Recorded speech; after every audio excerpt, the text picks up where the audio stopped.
Right. Now, this talk is going to be given by David Asboth and Shaun Mcgirr. This talk is presented by the data scientists and co-hosts of the Half Stack Data Science podcast. To both of them, data science is a creative and a technical discipline, an exciting quest to understand the now and predict what will happen next. So their topic is bridging the data science supply and demand gap. Take it away, guys. Okay, thank you. So I will begin this talk without slides. If anybody wants to see them, you can come around. Just come up here. Just come up here. It's fine. I think we'll be okay. Maybe we'll show some of the pictures. Should we show some of the pictures? Okay. Okay, hi everyone.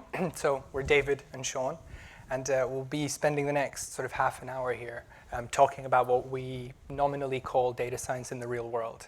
It sounds a bit arrogant, actually, now I've said that, but we'll see. Can't take it back. We can't take it back. So the backstory of us and what we're sort of interested in is that we spent about 3.5 years together working in the automotive industry, trying to make data science happen. As you can imagine, the automotive industry is not digital native. It's not data first. It's not data driven.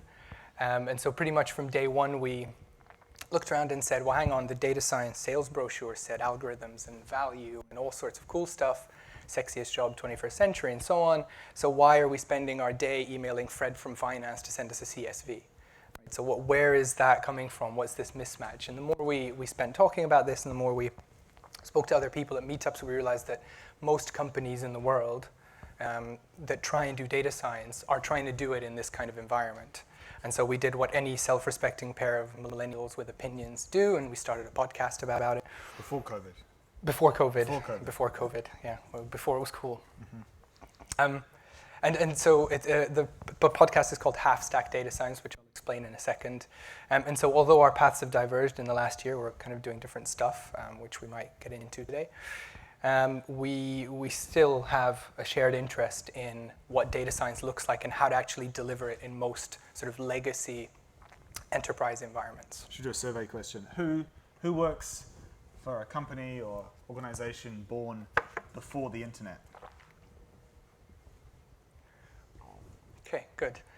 Hopefully, if you've ever tried to do the any rest data of you, work, maybe this is all foreign. We'll see. Crazy, but, we'll see how it lands. There's lots of people doing data science for companies that were born before the internet. Yeah, exactly. So we'll see how that lands. So the plan today is specifically to talk about some phenomena that we've seen recently, which is a problem and mismatch between supply and demand of data science and data scientists in the market. And what we think the causes are, what the problems are, and maybe what we can do about it. And maybe hopefully some of that will resonate. So what is half-stack data science? Why did we call our podcast half-stack data science? Well, again, it was this realization that data science in most companies is not like the data science you read on Twitter and Medium, right? The top 1% of data companies will do data science a certain way. But in most companies, you end up with data sets that have been collected by accident. So they're byproducts of business processes rather than specifically collected for experiments or prediction. You're surrounded by people who are not, necessarily techie, and the company doesn't even necessarily know what they want from data science, just that it's a thing they probably should have. And so in that environment, we're trying to answer ambiguous questions with messy data, with success criteria and metrics that are completely undefined, and we have to do the definition of those.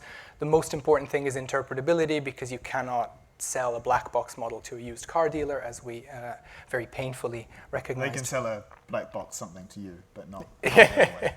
But not the other way. And so in this environment, we kind of reject the idea that you have to be a full stack data scientist and be everything from a database administrator up to a web developer. You just need to be a creative problem solver. And that's kind of what we landed on when we decided a name for this thing. And we still believe to this day that it's still the majority of data science in the world, except it just doesn't necessarily get the coverage that Google, Facebook, Stitch Fix, etc. would. So today our talk is built on a premise, or a couple of premises, which I hope you'll accept with us that it is the case. So in last year, what I've been doing mostly is delivering data science workshops, part-time courses, long-term courses, workshops, boot camps, and things. So I've talked to a lot and taught a lot of aspiring junior data scientists. I can confidently say we are churning them out more than ever. So there's so many courses you can go to, academic institutions, private institutions offering all sorts of data science boot camps. So that's one premise, is that this is sort of the peak of churning out people with data skills. And at the same time, companies are still looking for data science, the skills and the people more than ever. Anecdotally, I can tell that from my LinkedIn job alerts that keep spamming me that every company under the sun wants to hire a data scientist. So if those two things are true, we should be in a booming market where supply and demand are all absolutely off the scale. So why is it that we keep hearing two things? One is that candidates are really struggling to find data science jobs. They're going through lots and lots of technical interviews and failing at the last stage, even though they've just come from a data science boot camp, so by definition they have at least some of the technical skills. And why is it the companies are complaining they can't find the right people when we have a booming market of both supply and demand? Does anything we said outrageously contentious so far? Does anyone know someone, or has anyone been that person that came out of some kind of training and then took a while to find a job? Okay, at least one of us. But do you know friends? Do you know, let's depersonalize it. Do you know someone? Do you know a friend who you know is like really quite switched on and technically talented, but they just keep getting rejected from jobs that they keep applying to? Any more?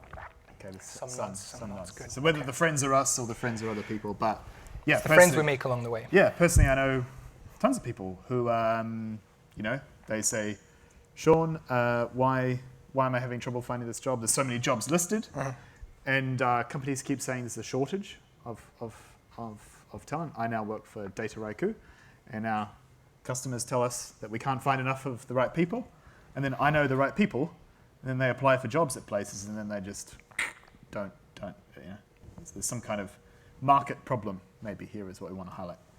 And just for a little bit of social validation, I'll have to show you. This was the one slide that was necessary. This was the one slide that was necessary. This is a man from Data Twitter tweeting the same thing that we've just said, and he's got 250 likes. So, which is a lot of likes for a data scientist. Which is a lot. And so he says that he has a hard time reconciling the ostensible shortage of talent in data science with the fact that he's hearing that people are being rejected after what he calls arduous interview loops. Has anyone been through an arduous interview loop of 5, 6, 7 things, multiple technical tests, live coding, take-home test on someone else's VM on a different computer in a different country, and it all seemed to work, and they say no thanks, and there's no feedback? Anyone experienced that? Yeah, quite a few. Okay, good. Cool. Well, not good, but good for us. You're in the right room. Okay, so what we want to do is I want to talk a little bit about the problems with supply. That's sort of the area I've been working in, and then Shaun. You're churning them out. I'm the one churning them out, and Shaun is the one trying to convince people that they need these people. So, nice compliment, actually. So, hopefully some of you have already recognized this, but what we typically teach in a data science curriculum is a bunch of technical skills. So you start with the tools, so whether that's Python or R, you have to obviously learn how to type things so that the computer does stuff. Then we spend some time on exploratory data analysis. You have to learn pandas, tidyverse, whatever. Bit of data visualization, matplotlib, ggplot, maybe watch that Hans Rosling video, and then some stats, right? Whether that's just a little bit of how to do descriptive stats or, heaven forbid, p-values. But then we jump into machine learning, and so proportionally it looks something like this, where the bottom box is machine learning, and we spend like half the course teaching students, because he teaches. Teaching students how to do machine learning. And that's not necessarily a problem in and of itself. That's the thing that's the most new to people, so they're not there to learn about bar charts, they're there to learn about stuff they don't already know. So, we do have to spend a lot of time learning the framework of how to predict things and various algorithms and things. But the problem is that doesn't match up to an actual data science job. In data science, again, caveated by the fact that we think this is mostly the real world, you do lots of other things that aren't technical skills that aren't covered in a boot camp. So things like data acquisition. And I don't mean like calling a nice REST API, I mean emailing Fred from accounts to finally send you that file he promised 2 weeks ago, because otherwise you can't even get started. Sorry if Fred from accounts is in here, but you really should have sent me that CSV. Then we have to do a lot of contextualization, right? As I said, the data's there by accident powering these business systems. They're not clean by any definition. We don't even know what the columns mean. Why is there a sold date column and also a column called date sold, and why don't they agree with each other? So that's a week out the window before we get past that. Then we nominally have to do some data cleaning. I'll get on my soapbox about that in a second, but we do have to clean data, obviously. What we found in business is you also have to do a lot of ad hoc analysis, which is when a stakeholder comes to you with a sentence that starts with, can you just run the numbers for me? Can you just validate my opinion with numbers? And then you move into the next thing you have to do, which is stakeholder management, which is trying to keep that thing at arm's length, which is primarily what Shaun's job was when we worked together, was to keep those people away from me so I could focus on the little sliver at the end of this table, which is actual analysis. That little 2% at the end when you do stuff that is actually measurably valuable to the business that you're in. And if you're very lucky at the end of the day, that little 1%, maybe you can do a cheeky logistic regression to tick the machine learning box. Anyone experienced something approaching that mismatch between what they were trained for / had experience in the job? Right. And so we crazy. know there's a mismatch, right? We're teaching a bunch of technical skills, and we go into the job, and the technical stuff is kind of the baseline. It's assumed, it's not the difficult part. So I'm not saying we should try and teach all of that in a classroom. I wouldn't want to emulate stakeholder management in a classroom because my students would run away. But some of that stuff, we have to just be mindful that the job isn't technical purely. So we have to spend some time thinking about preparing our students better for the real world. And so my aside, my little soapbox on data cleaning, there's a great little article from Randy Au, A-U, don't know how to pronounce his name. He has a lovely newsletter, I think it's called Counting, on Substack, which is very good. And he wrote a piece called Data Cleaning is Analysis, Not Grunt Work. And he argues that most of what you do will be what we might put under the umbrella of data cleaning. And obviously the joke is we spend 80% of the time, boo-hoo. But that process is, you're the only person who can do that. You're the only person who can understand this horrendous, messy data sets that are scattered around the business that weren't even collected for analysis.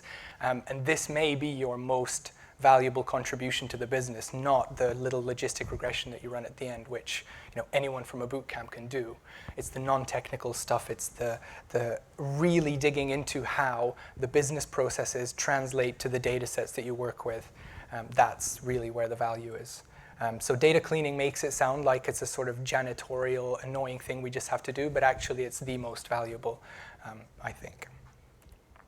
So why does any of this stuff matter around supply? Well, students, from feedback on our courses, they want two things. They want lots of cool machine learning because they heard that that's what data science is all about, but they also want to be employed at the end. And as we just discussed, those two things are sometimes at odds with each other. So as educators, we can try and move the needle and give them realistic data, realistic projects, and try and prepare them better for the real world. But there's only so much you can do as an educator because you still have to teach the technical skills. That's the baseline. That's assumed. You can't go into data science not knowing some of that stuff. And then Shaun will tell us about maybe the other end. So maybe we can make our graduates better, we can improve the quality of the supply, but the quality of the demand also has to come and meet halfway. Cool, so I'm taking the demand side of this equation. So I recruited David as a data scientist on that team, and he was an awesome person to hire. And looking back,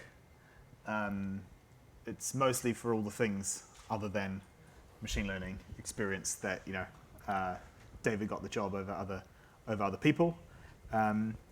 And so if you think what David was just talking about, that mismatch between what people are trained in and then what the job is, it's basically the same when companies advertise roles, right? So who's seen a job advertisement that was very, very heavy on all the algorithms that they want you to know? I guess we wrote this before that Zillow fake scandal about machine learning and the profit package. But who's seen a job advertisement that was pretty light on what the actual day-to-day of the job is, and very, very heavy on a long list of acronyms and things, some of which you've heard of that you may need to do. Okay. I once saw it so bad that the recruitment had actually copied and pasted the whole list twice, and I took a screenshot of that and I sent that to my friends coming out of all kinds of training when they're pulling their hair out about not being able to get a job.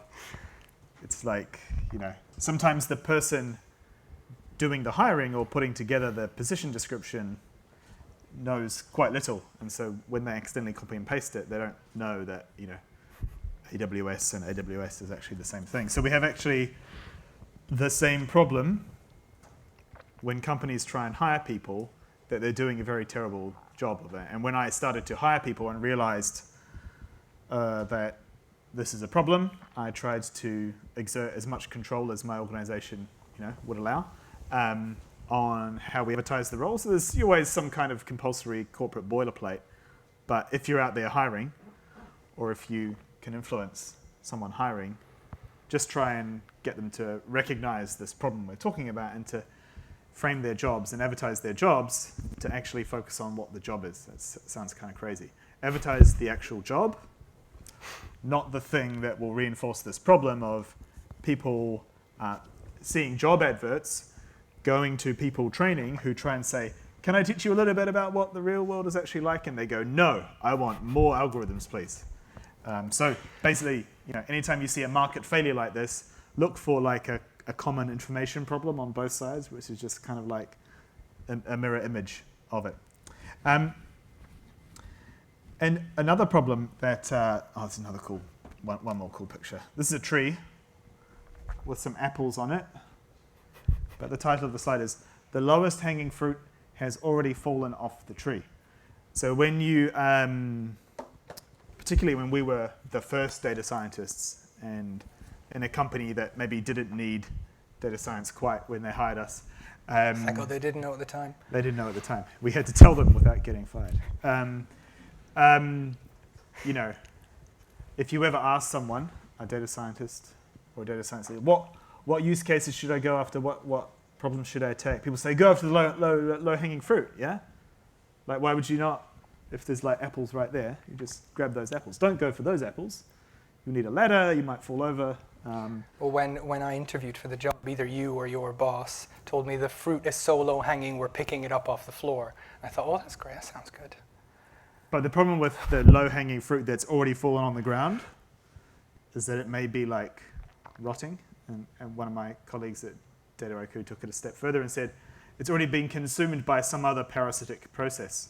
So that problem of getting that spreadsheet from Fred, of that data that you need to do that forecast that someone asked you to do, and you were like, that sounds like low-hanging fruit. I just do auto.arima, blah, blah, blah. Yeah, you did that in an afternoon, and then we were trying to convince finance to use that insight for what we gave up eventually. But the measurably better numbers. But we didn't recognize our true competition, right? So if you're a leading data scientist or any data scientist trying to choose what to work on, and you see, we can't forecast this really easy thing, and I can do it so easily, and it's such low-hanging fruit that I should do that, and then I can just throw all the algorithms at it. We're all actually reinforcing this supply-demand problem because we're trying to fight battles and win victories where someone's actually already doing that job. Once you subtract all of that low-hanging fruit that's already fallen off the tree from the big list of use cases for data science out in your organization, there's a lot less to work on, which is an awkward thing to realize partway through when you build all the things that predict all the things that the business said they wanted, and then they don't use them because they've already got substitutes, which are probably quite crappy, but they exist, right? That's the problem. And so really it's the medium to high inaccessible fruit is where most of the value is. So how does that, help me connect that big rant to, that's the next slide. This is why slides can be useful because they help remind the speaker where they are. And so you can get pretty down and depressed even if you've got the job through that terrible process of getting the job and then realizing that the job is not what was advertised or what you trained for, but it leads to this thing called, I call it the equilibrium of low expectations. It's two great XKCD comics on the screen that you can't see. One is showing that like a lot of cool data sciencey stuff, if you just did it manually and said an algorithm did it, people would be like, that's amazing, I love AI, let's do more of that. But you did it manually because it took like 3 seconds for you to click the right button in Excel or whatever. And then the other end, when people have truly challenging things, the not low-hanging fruit, you're like, wow, I'll need a research team and it'll take 5 years. And so like, if we don't solve this problem as a field, right, we're just going to stay in this equilibrium where a lot of what we do, if we just did it in Excel or Outlook, people wouldn't know and they'd still love us, but we wouldn't have used our training. Or we work on very long-running projects, and anyone worked on a long-running project that they really believed in because it's got to be fundamental to the business, and then it never really goes anywhere. So that's the consequence. And think about it this way: if you are not in this room, if you're a stakeholder listening to this conversation, and you look at the data science field, whatever that is, you see high failure rates of projects, right? Lots of stuff doesn't make it into production for one reason or other. High salaries and increasing salaries, and high turnover, like people stay in data science jobs a year or two and then they flip on. So if you were a CFO, if you were not a data scientist, what would you do? There's a group of people complaining about how tough their life is, and they're paid a lot of money, they change jobs and get pay increases each time they do, assuming they got a job in the first place, and then most of the work they do doesn't create value. You might be hard-pressed to give people your most challenging problems from the top of the tree, and you might say, oh, Fred, give Fred some help. Fred needs some help with his spreadsheet. So let's just, when we're thinking through this search for value and how to hire the right people, let's put ourselves in the shoes of the people who run the organization. So that hopefully makes everyone feel really good after 20, 25 minutes about like the state of the world. But there's lots of nods, so like this is a common thing that's happening, right? What can we do? What can we do about it? Does anyone know what can we do about that? What can we do about that? Please. Ask people what they want to work on and ask people what they need is good, if only they had a way of communicating, because remember we've trained all of the data scientists to talk about XGBoost and neural network parameter tuning. But I like where that's going. Any other ideas on what we can do? We could maybe define what data science is, or Ooh, not again. Maybe we need a new Venn diagram. That's what we need. Another, yeah. Done. Even more overlapping areas. But I think we've got some ideas. Yeah, so from the supply side, right, as I said, one of the things you can do is try and give your students more realistic problems to work on that more closely match the kinds of things they'll see in the real world. Stop predicting Titanic survivors, because even if you work for a cruise liner, probably no one's going to ask you to predict if your customers are going to die on this cruise. It was good to be rich on the Titanic. That'll be 25 grand. Mm-hmm. Yeah. I really hate that data set. Same applies, I guess, if you're an employer, if you're managing or leading a team or growing junior data scientists into seniors, right? Think about giving them work that develops the full set of skills. And so what we had on this slide was from an article called definitely kind of list that The Tent Poles of Data Science by Roger Peng, who's co-host of the Not So Standard Deviations podcast. Again, internet person validating us. So he said that data science requires more than the technical skills. So he talks about things like design thinking, right? So empathize with your users, i.e. work on the thing that actually will deliver some value. He talks about workflows and transforming and processing data. Obviously, technical skill, very important. He talks about human relationships and negotiating them, right? Stakeholder management. Not something you can necessarily learn in the classroom. But yeah, we sign up to have an argument with the CFO about CSVs? Probably not, but that happens. He says statistical methods, obviously. They're very important, although he calls it quantifying evidence, which is a nice way to put it. Because often the decision comes to you and you're the one who's supposed to create the evidence for that decision that the stakeholders already decided to do anyway. So that's a difficult one. And then talking about narratives and stories. So only 2 of these 5 things are even technical. So what we can try and do is be more holistic about what kind of data science we teach in the classroom and what kind of things people are expected to do. Obviously courses have mostly time to teach the technical stuff. But I mean, we were very surprised about the number of candidates that didn't have any kind of portfolio work to show. Like just a report on a data problem that you did, showing you, how you get the data, how you even translate a question into a data problem, run whatever algorithms, and then present the results in a way that's actually answering your question to begin with. And that doesn't sound like a very hard thing to do, since that is the job.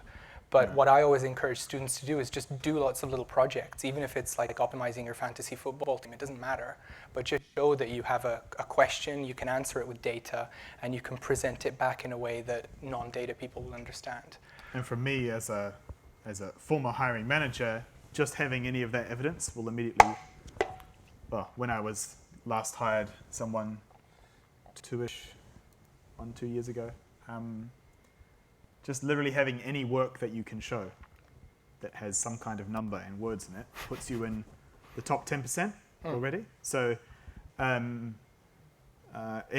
2017,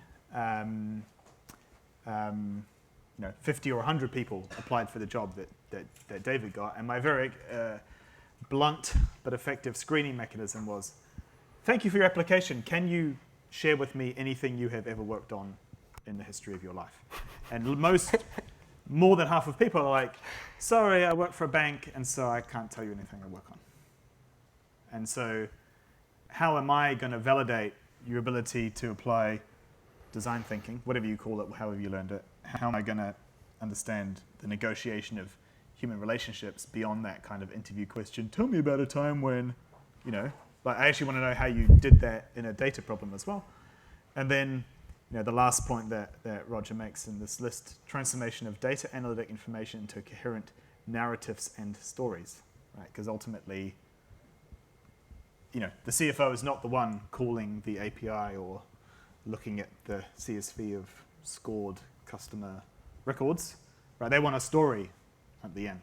And so I think it's interesting that 5 years after I hired you, people still are not doing some of the work that they claim to have been trained in and putting it on the internet. It's it was easy 5 years ago.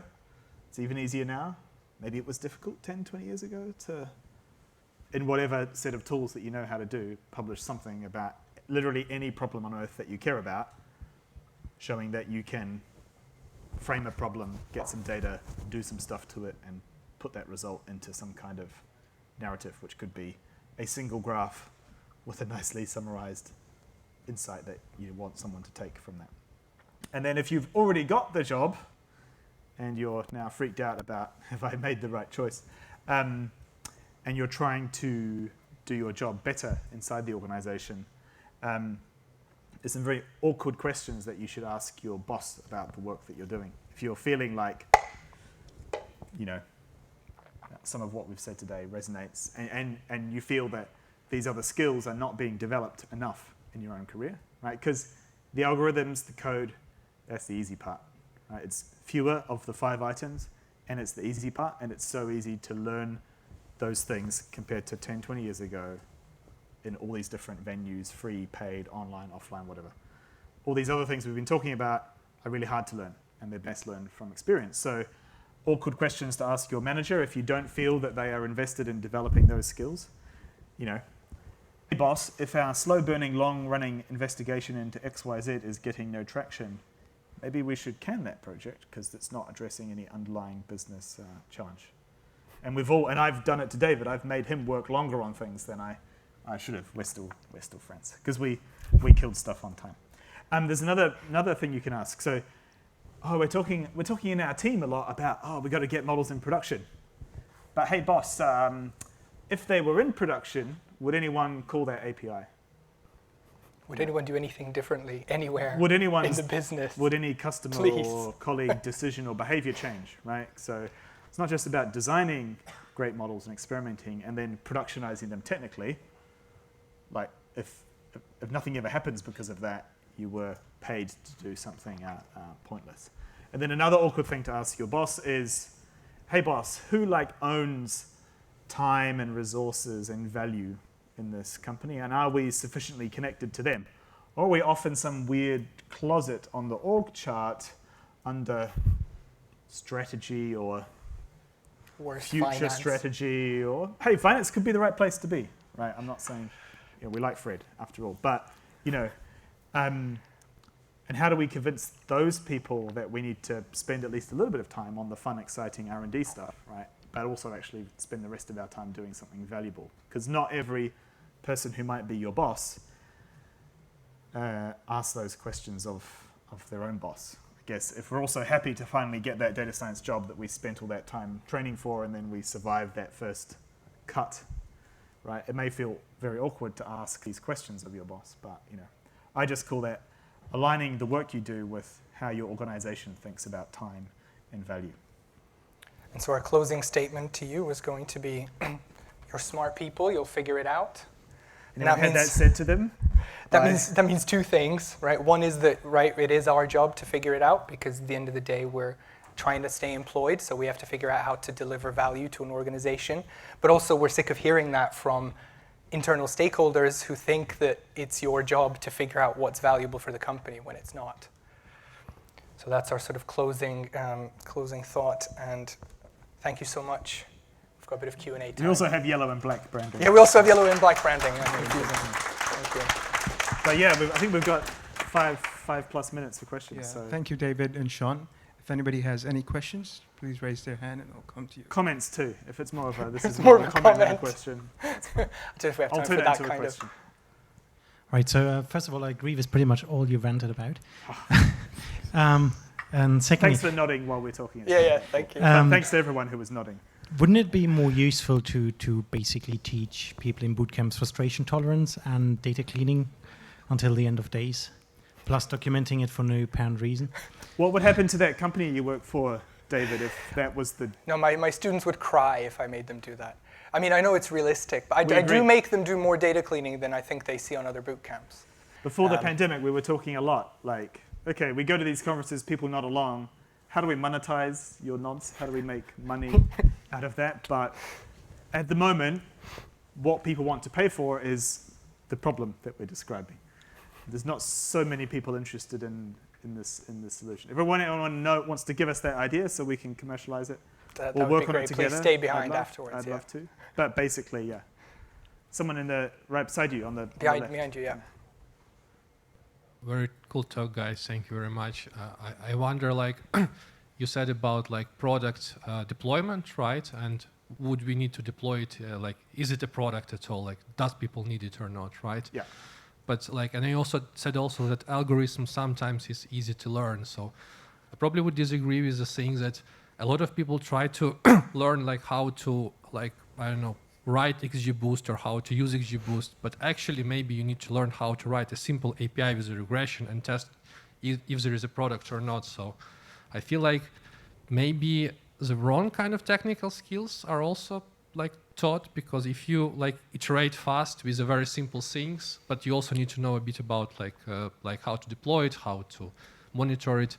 Maybe it's not that bad, and maybe the other part is like, yeah, you need to do a lot of soft skills and Yeah, I think that's a very logical implication of everything we've said, particularly if you work in a small company born after the internet. You're probably not going to get away with saying, I want to be a half-stack data scientist. I heard these guys say that. You're probably going to have to do that, and it would be a really good idea if you built something extremely simple, even if it was manual, like the answer's always 1 or 42 or whatever. Test if anyone says, is 40, I keep getting 42 as the answer. Is that really right? And then you build the real model, right? Yeah, no, but that's a good point. Sometimes we do teach like how to mock up a quick API, because sometimes that is a thing that people need to do. From my experience, the challenge is that usually the interface between you and a business user where there is actually a value proposition being met, the interface is almost always Excel, maybe a Tableau dashboard.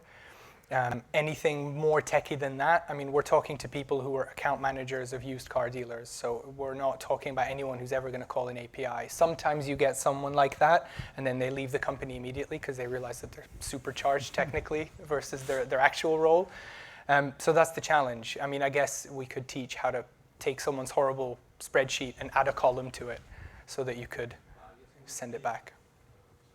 I guess in this case, the question, should you really need a data scientist in a company? Like, Oh. right? Careful now. Yeah, no, that's absolutely. Another great implication. I mean, but what we were saying is that you shouldn't be working, as a data scientist, you shouldn't be working on problems that don't require data scientists. And so it's your job to try and find, I mean, it was Shaun's job to try and find projects that actually require our skills and not just emailing spreadsheets back and forth until somebody quits. Because that also has happened. Because it's tough to find the right data scientists, even though there's so many of them. So you don't want them to quit. This is why you should challenge your manager. with those awkward questions about, ultimately a lot of stuff is going to get automated in the world, but also in this job. But it's Right. not the soft skills that are going to get It's automated. not design thinking. How do we convince people of stuff and tell stories? And how do we know what to work on? Do we work on the If right someone stuff? makes that Python library, you'll be rich. by the way. What to work on? Yeah. Any other questions? Great. That was a really insightful presentation. Thank you, Shaun and David. Yeah. Yes. All right. So Thanks, now everyone. Thanks, everyone. we have a 5-minute break.